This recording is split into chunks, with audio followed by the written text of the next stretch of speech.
the ball in with 15 seconds. Shot clock at 14. 1 second difference between the clocks. Victoria on top. Handoff to Khan. We expect this. Khan at the left side. Pass to Ocampo. 8 to shoot. Manalang with the ball. Manalang spins. To Ocampo.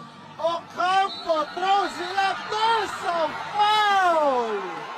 There is a foul. And 2 free throws on the way for Tikas Kapampangan. And Kamsur is stunned as Gilbert Ocampo will head to the line for 2 free throws after that foul. Foul on Vincent Malyapre. Let's watch a slow-mo.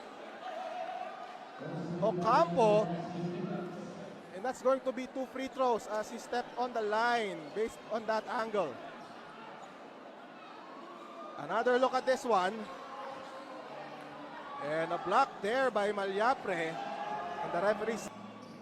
Let's see another angle here.